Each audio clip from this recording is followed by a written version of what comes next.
Now then, welcome back to another episode of Agrarian Skies 2.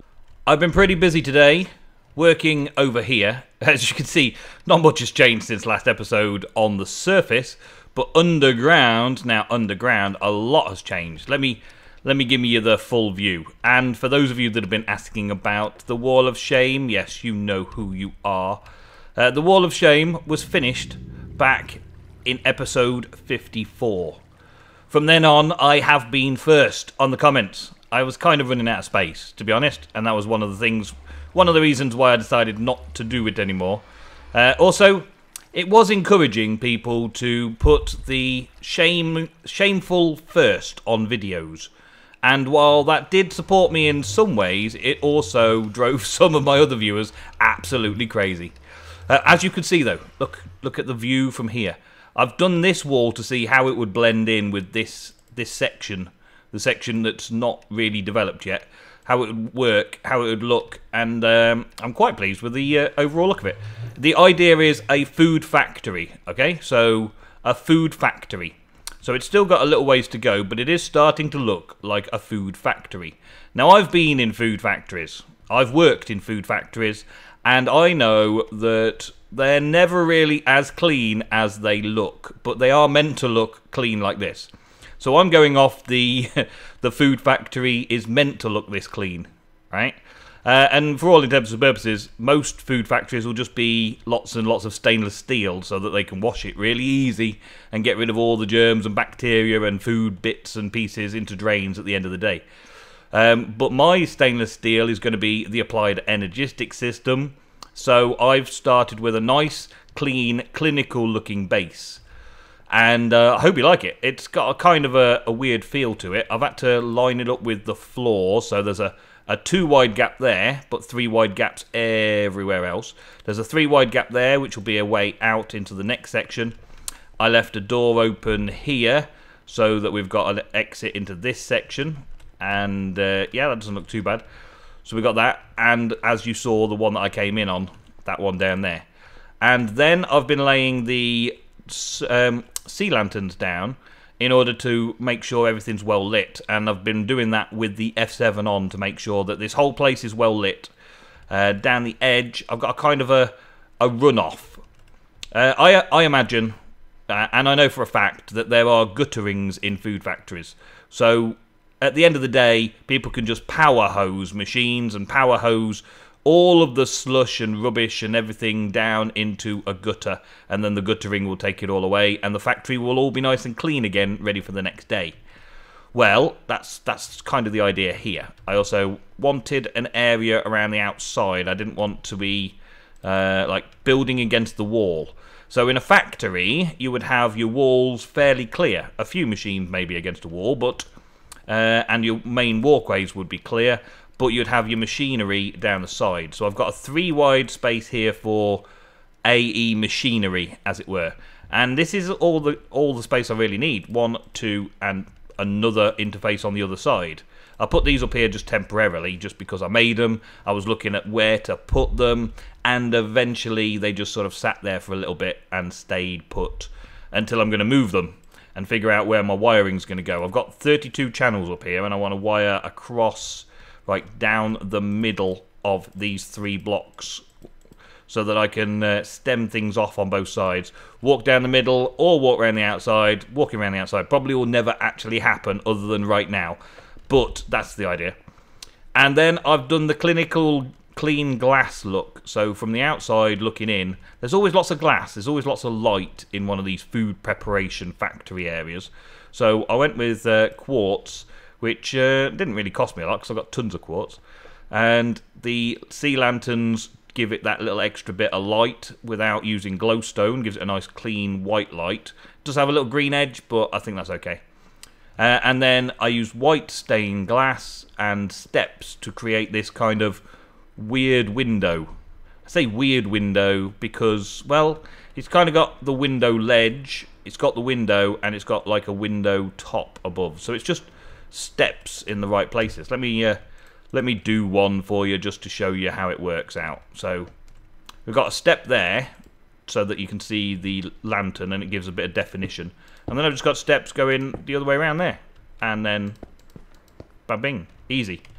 Really nice and simple, which is another thing. Simple but detailed is a good thing, especially in any of Jaded Cat's mod packs. Jaded Cat does not put well, apart from one mod pack which he made, which is a artisan builder pack, basically. The other packs, Magic Farm 3 and the Agrarian Skies 2, they both have 0 builder mods in them. She did put Bibliocraft into Magic Farm 3. And that was soon after I decided I was going to do a Druid's Tale, so I'd like to think that she added that in so that I could have the big book for the Druid's Tale. And also she added Mo Creatures at the same time as well, which is another Druid's Tale favourite. So, yeah, but no chisel and no carpenter's blocks, just basic micro blocks. And basic micro blocks is okay. You can do lots of things with basic micro blocks. I mean, the starting maps in Agrarian Skies 2. If you've seen all of them, if you go back to my first episode, you can see all the ones that were out back then. You will be aware that there are quite a few really awesome looking maps, and they're all just basically the same tools for the trade. They haven't got anything special. They haven't got any extra blocks in. They've only got like a vanilla selection of blocks, really. But Jaded Cat does say that you can add if you want. Now, I decided not to add because I wanted to play Agrarian Skies in its purest form. So I've been playing it as it's been developing through betas and alphas and all that kind of stuff. And now we're here at the point where I'm just trying to keep things looking stylish, even though I've only got basic blocks. Yeah. But that's how simple and easy it is for me to get sorted in this area. Now, I'm thinking that I'm going to have to put a flat roof on it. So I was thinking of quartz slabs, which, again, is a cheap product for me. I was thinking quartz slabs and a flat roof. And then have wires and cables coming in. Because over this side, here, this is all above where the ceiling would be. So I would have a ceiling where I can connect connections to the AE system and all that kind of stuff. And also over on this bit here where I'm going to put all my fruit trees when I reorganize them properly, hopefully this episode, when I start reorganizing them properly, I can have it so that the fruit then just goes straight down into the factory below. And hope for the best there. Yeah. And the other thing that I've been doing is putting carpet on. I need some more white carpet, actually. But because I wanted to save a bit of quartz, I didn't want to overdo it, I decided that I was going to put lighting in the floor with carpet on it. And carpet next to carpet works as a runner down the middle. It gives that little bit of an edge down the side of the carpet, which you can just make out, which gives it that little bit of a detail. And carpet can be placed on half slabs, and then you can walk on carpet on half slabs. Go figure, Minecraft is not realistic. We all know this. Give me that back. So, yeah, that's pretty simple to understand what I've been doing and what I'm going to carry on doing now. I'm going to finish off the look of this place, the build of this place, put a ceiling on it, and then start thinking about doing a few bits and pieces with applied energistics, just to set the ball rolling, Alrighty, well, we've put the walls in, we've put the roof on, everything's looking nice and clean and tidy. Everything's done. It's taken a little while, but not too stressful, not too much of a problem. Just a nice, simple design. Straightforward looking at design. I like that I've got a look out of the horizon and that as well. Lets a little daylight in. Lets me know what time of day it is. Unlike some of the areas that I've got down here, I can see what time of day it actually is outside, which is cool. And we've got a nice flat roof to work off as well. Just had to put a few torches down to sort that out. And that's at the level that this is going to be at. So I can, well, actually I can leave that to go up a step. So I can go up onto the upper levels here and send cables down below easily enough. Easily enough, yes. Awesome. And the presser seems to have been doing its job. everything seems to be doing fine. There was a comment saying that you might be able to put the import bus on the bottom directly. So I could potentially make this a little bit smaller. But there's no need to change it while it's working, is there? It's something to think about for you guys, though, in case you want to try and do something different. Just in case. Yeah, so now we've got this big white area, big white factory area, food factory area on the outside. And it looks pretty good from the inside, so I'm pretty pleased with it all. Now, I've got to bring the cabling down and into the place, and trying to figure out exactly where I want that. I think it's better off working from downstairs and bringing myself away in from down there. So let's go about here. Yeah, and pop a hole there, and over here onto this square, and pop a hole there, and then get it. There we go. Right. So now we can tap these away because I don't need all of these. Well, I need some of them, don't I? But not all of them. I did make a few more earlier, so I've got a little bit of supply still. So that's there. And we can bring this off from underside and bring it over here. Got a connection there that I don't really want. Let's... Rather than using the little cable ties, which I could do, which would be more efficient of me, I'm just going to go around like this and pop it into there like that. Okay. And also have another one which comes along here and goes into this hole here. And hopefully I've got enough cables.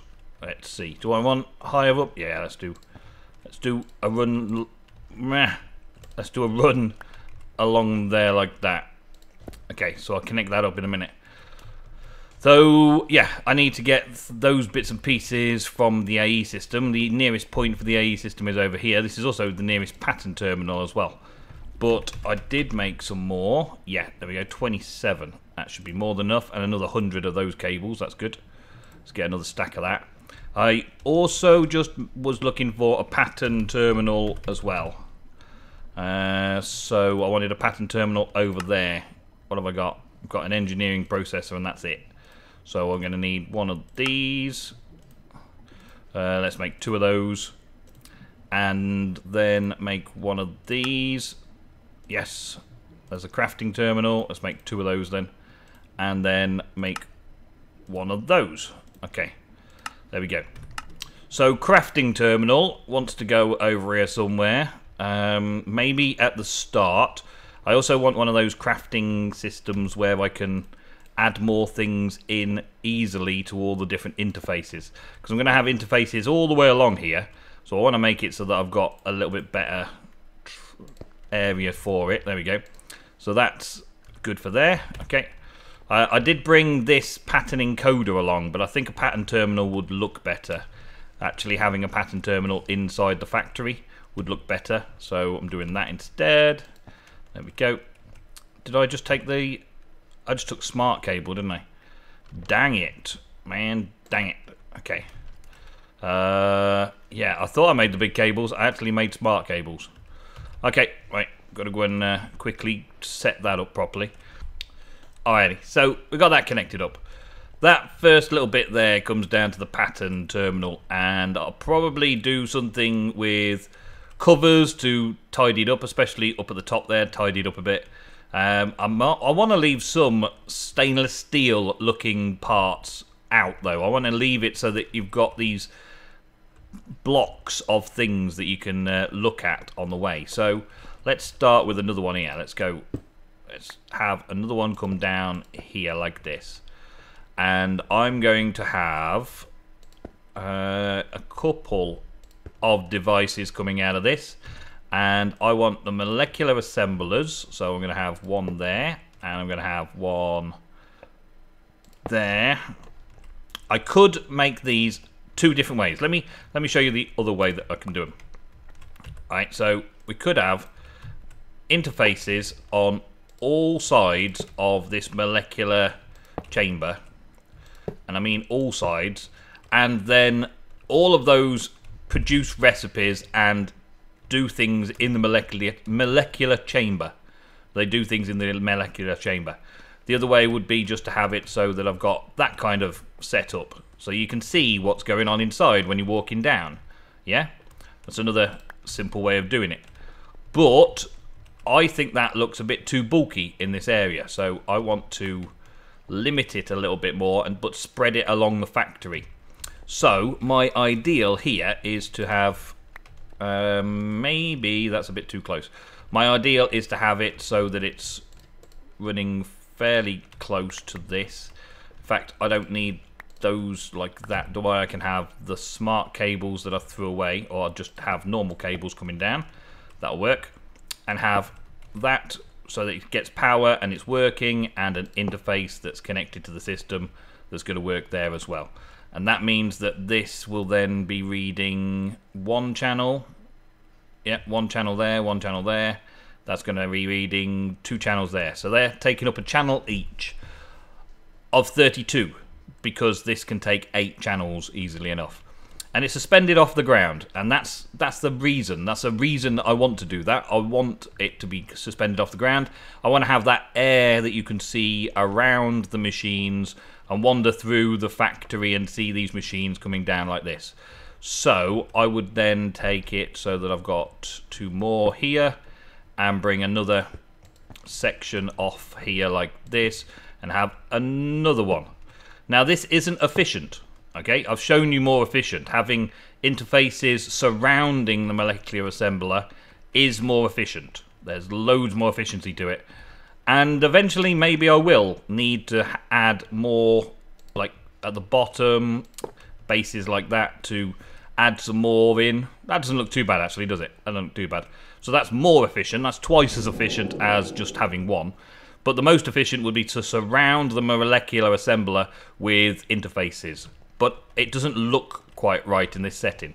So that looks okay in this setting. What about if I put some quartz down and make it a solid sort of like bank, as it were, like that? That's not too bad.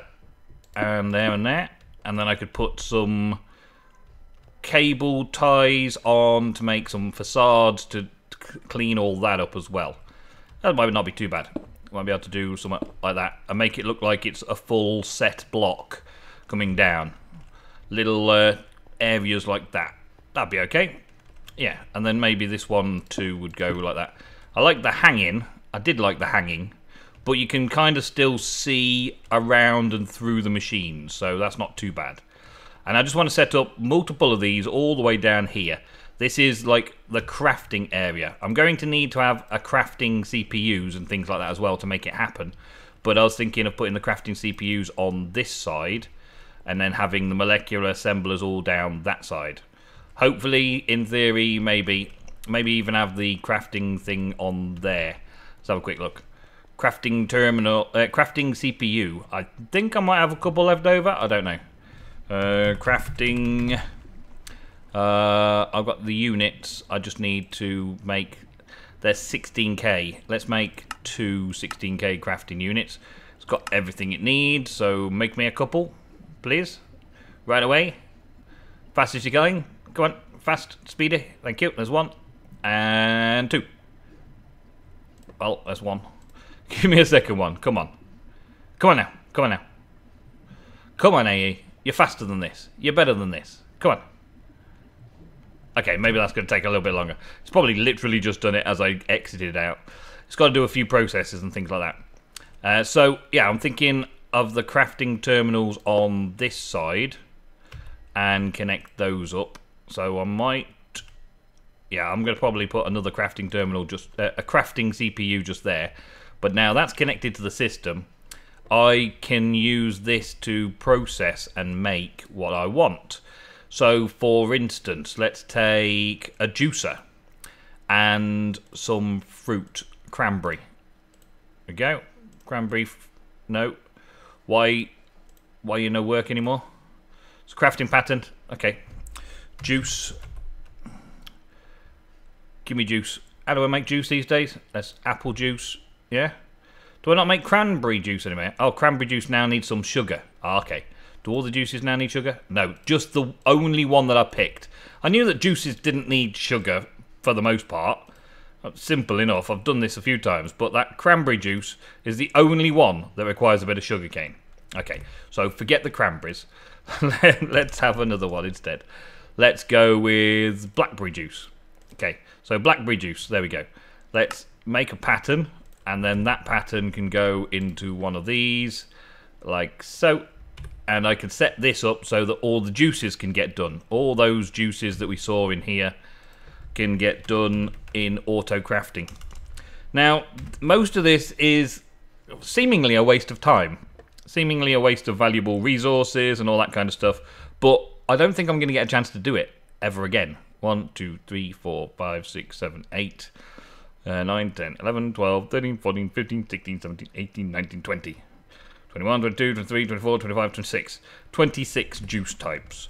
And these hold 9, I think. Yeah, 9. Yeah, 26. So 9, 18, 27. So I need a third one, really, to get all the juices. But then I'm not producing all the fruit necessarily at the minute. So it might not be happening that way anyway. But I can just select these guys here and make a few little simple juice patterns like that. And then put them into the crafting like this. And then when we come back to the terminal, I can just order up a blackberry juice and craft it, and then get it and drink it and go, tasty. That simple, right? So the auto crafting side of things is simple to set up. What I also want to do, once I've done like the basics, so I might do all drinks here and have this a drink section, and then a bit further along set up other bits and pieces that do more fancy recipes. There is a way in here to list all. Let me just put list all in there. The list all thing, if you hover over Pam's Harvest Craft stuff, says in the subtext, list all seed for that one. List all fruit, list all berry. List all fruit would be there, and that would give me all the fruit types that I can get. Most of these are from the trees. And then I can find out what things I can do with these and try and program it to do a good amount of things.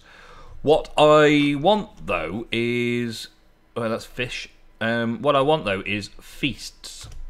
There is the best meals in the game are these feasts, right? One of which, Beef Wellington, people have been telling me all about, is a fairly simple recipe. Now, we've got the tofu and raw beef available. We just need some mushrooms. We've got spinach growing and dough. So dough, I'd have to make a way of getting dough. So salt would have to come into the factory. Flour, well, wheat or rice, actually. Rice I could probably do. Potato, flour, that makes flour as well. Oats and barley, they make flour. Well, the barley recipe for flour is probably the best one there. I do need a pestle and mortar, really? Okay. Yeah, the recipes for those sort of things I need to get sorted out. I also need another water supply as well. So what am I going to do to select the water supply? Well, I had a look. There's loads of ways. I could make a aqueous accumulator and sort out getting buckets of water and all that kind of stuff from there. But I've thought an interesting way would be to use cactus juice. Well, why not, eh? Why not? I only need a bucket in the system and cactuses coming into the system, and the auto-crafting methods can make cactus juice to make the water. Now, it seems like a pretty long-winded way around it when I could just pump water straight into the system and put buckets of water in all the time. I could have a little automated water feature thing going on. That would be no problem at all. I could even have a blood magic water, I suppose, to have infinite water there as well. But that's not as interesting, I suppose. So what I'm going to do is I'm going to take out some of these sand. Let's have 3. Actually, let's have 4, because that's how wide the thing is. Let's have a 4th one. And I'm going to put 4 sand in here. So I'm going to need to prop it up with something. What am I going to prop it up with? Well, I may as well prop it up with the dirt that's already here. Actually, no, not for now, because then I'm going to move it and so on. So let's get some oak. Oak. Well, there's an oak. I'll do it this way. So there we go. Right, throw that away again. Put this in place. Right, so you've got to support sand, haven't you? So there's no problems there. Let's get this into place here like this and put the sand on top. There we go. And I've got a little cactus farm here already that's not connected. This cactus farm is for making cactus green. So I'm not using the same thing there, but I am going to take... they're all growth 1, actually. I might actually grow these better in the future, but it depends on how much I'm going to use it, really, doesn't it? I don't think I'm going to use it that much. I'm going to take these. I will probably breed some more to fill it out better. There we go. And then put the cactuses on there like that. And that should then harvest cactus into the system. Pop. Thank you. Harvest cactus into the system to make cactus water. So we got that. There we go. So now I know where all that is. Even though I could probably tell beforehand. Now I know for sure. And while I'm here, I may as well grab a load of cactus to put a stock in there. Because I'm not going to use 784 cactus green just yet. So let's get a few stacks just to stock up. And then that can be a nice water supply. Actually, I need the bucket as well, don't I? Bucket. There we go. Let's have 2 buckets. One can be full and one can be empty while it's in the system. It's fine. I should have access to all of this food crafting and stuff from this terminal as well. So this will be my main food terminal when I'm up and about here. I won't need to go down into the factory once it's all producing and doing all the things I need it to do. Okay, so we've got that. This cactuses should just make cactus juice like that. Let's throw all this cactus into there. So that's a pattern for that. And then when we make the cactus juice, let's make... Well, I need to put that into here. Let's put it in here for now. I'll be adding loads more of these interfaces and pattern providers and all that kind of stuff. Got to make a load more patterns and all that. Let's make 10 of those. Start. Thank you. And put a bucket in there. I'll have a bucket spare as well. And then we'll have the cactus juice round there. And that'll learn it how to make water. Okay, so now it knows how to make the juice and the water. So it should then be able to make flour out of, yeah, that. And then we should be able to make dough, which is here. So I just need to add the salt. We've got the flour, water. Yeah, let's put that in there. Where's the water bucket? Where's my water bucket gone? I'm sure I just had a water bucket. I'll craft one. There we go. Next. Start. There we go. So it'll craft water when it needs it from cactus. Flour. I'll just put the recipe flour in. There we go. Craft a flour from a barley. There we go. Put that in there. And then we need the salt. So I've got a fair amount of salt in the system, I should think. So let's go and grab some salt from in here. And I should probably 4? Really? Only 4? Have I not been getting salt from anywhere? I wonder where we get salt from. That might be something else that I've got to add in now. Recipe. Another salt or water and a pot. Okay. Water and a pot makes salt. That's why. So I need to teach it water and a pot makes salt. Nether salt ore, I'm not going for that. But water in a pot will make salt. So there's an interesting thing that I can add in there as well. Actually, while I'm over there, I should just have got some more patterns, shouldn't I? I did see that I've got a load in the system. Pattern. Yes, 30 odd. There we go. We'll grab those. I keep making more. I keep making more every time I take them out, but I just forgot then. And that's going to annoy me, because next time I come to get patterns, I'm going to have no patterns available. Okay, so let's scrap that again. Let's go with the mixing bowl, the pot, and the water bucket. There we go, and craft that so it knows how to make salt. And put that into the system here. This is all making a very simple thing, really. But that's the way it is. Let's put that into the same place so I know where dough's being made. There we go. We've got dough made in there. So now with dough, I should be able to click on this, click on that, and it'll know how to make dough. There we go. So there's the dough recipe sorted out. So it's all quite simple, but now I can make water, flour and salt and everything like that in the system automatically. So what do we use dough for? We go dough, let's craft 10 dough. Yeah, start, away you go. It's now going to be cycling through making all the things in here, look. Doesn't it look awesome? Making all the bits and pieces. Now, I might spread these out a little bit so that they don't all rely on one assembler chamber. So that maybe water comes from one along with something that doesn't require water or buckets. Just to spread it out so the processes can all happen simultaneously across several.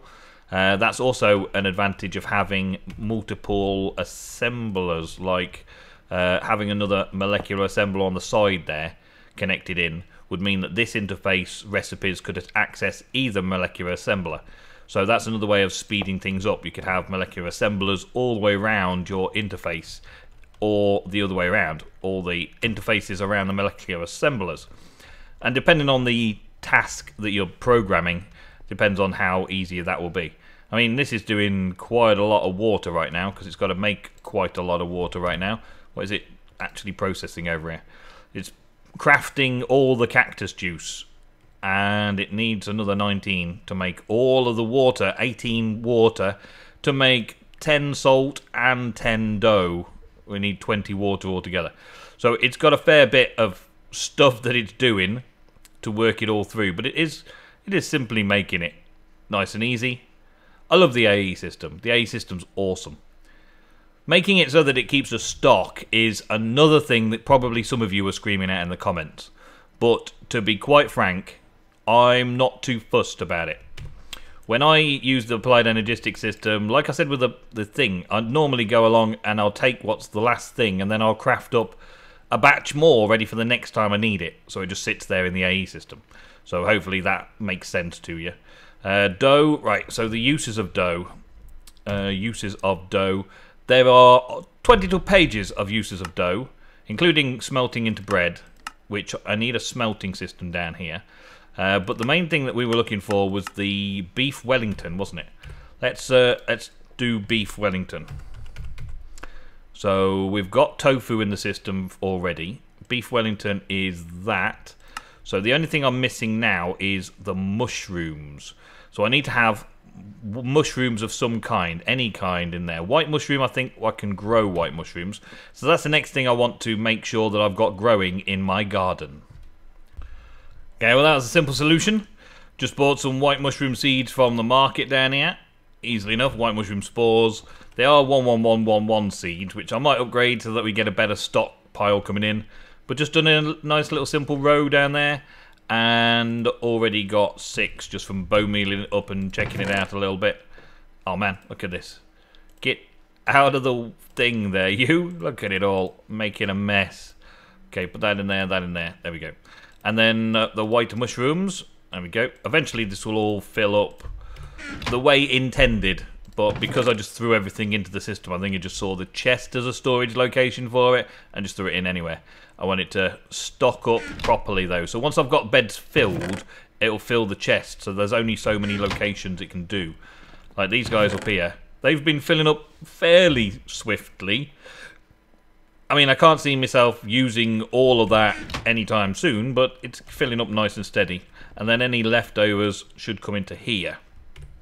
And all the component parts and things should go into there. So that's that. Right, so now we got to add that to the beef Wellington recipe, and then we should have beef Wellington available for order. So where was those mushrooms? There's a mushroom there. Let's put a mushroom on that. There we go. And there's my beef Wellington. So now that's our first feast generated in the situ of the factory. So now from wherever I am, I can order up a beef Wellington and it will craft me a beef Wellington. Simply done. That's probably already done. Yeah, there we go. I'm going to have a toast of beef Wellington, which fills up my hunger bar completely. Awesome. But there's plenty more feasts and stuff that I want to try and achieve as well. I'm not going for every single recipe, but I would like to have a nice little selection of automation making these different bits and pieces for Pam's Harvest Craft in my food factory. Well, thank you very much for watching another episode of Agrarian Skies 2. Hope you like the food factory. I will expand this now on the same methods as I've just been showing you, so that I can have all sorts of different food and things, products being made. And it will be awesome to have a menu to choose from every time I get a bit hungry. Alright guys, thank you very much for watching. I'll see you next episode.